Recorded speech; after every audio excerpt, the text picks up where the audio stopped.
মনে দিকে দিকে ভারত মাতাকে। ত্রিপুরা উড়িষ্যার পর এবার হরিয়ানা।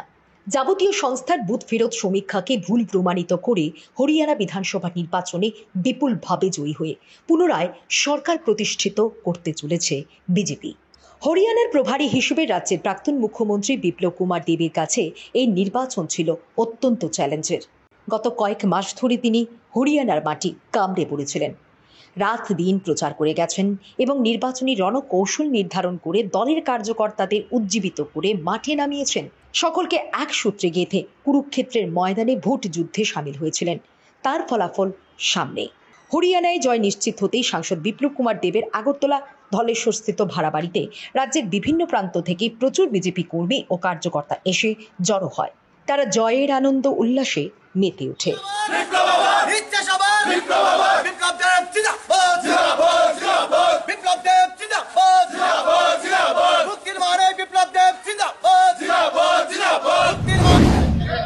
প্রথমে আমি সমগ্র রাজ্যবাসীকে শারদীয়ার অগ্রিম শুভেচ্ছা, শুভ সপ্তমীর অগ্রিম শুভেচ্ছা জানাচ্ছি।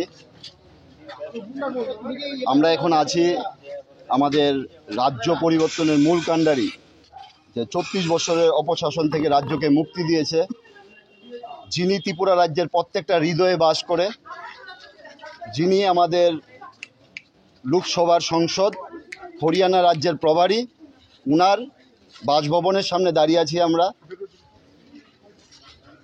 আমরা কিছুদিন আগে গিয়েছিলাম হরিয়ানাতে 4-5 জন।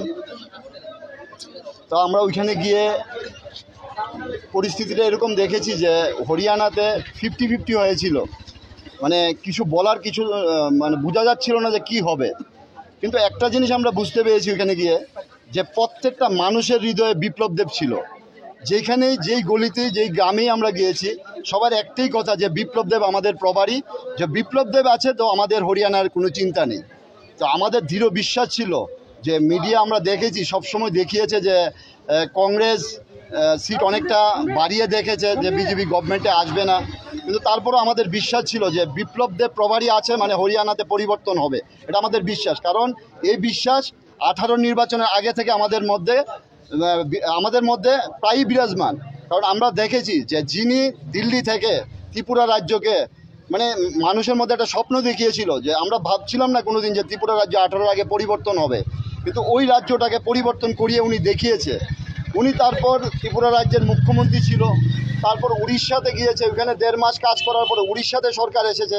হরিয়ানাতে পরপর আমরা প্রায়ই দেখি যে 5 বছর পর হরিয়ানাতে গভর্নমেন্ট পরিবর্তন হয়, কিন্তু 15 বছর রেকর্ড, যেটা ভারতবর্ষের একটা নতুন অধ্যায়ে ইতিহাস তৈরি হয়ে গেছে হরিয়ানা, যে বিপ্লব দেবের পা রাখার পরে হরিয়ানাতে পরিবর্তন হয়েছে।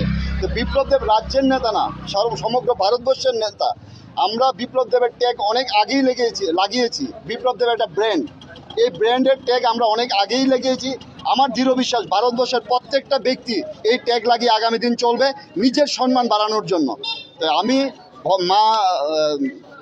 মা ত্রিপুরেশ্বরীর কাছে, মা দুর্গার কাছে প্রার্থনা করি যে বিপ্লব দেব আগামী দিন ভারতবর্ষের রাজনীতিতে একটা এরকম জায়গায় গিয়ে পৌঁছবে যাকে দেখার জন্য মানুষ দাঁড়িয়ে থাকবে। ধন্যবাদ সকল।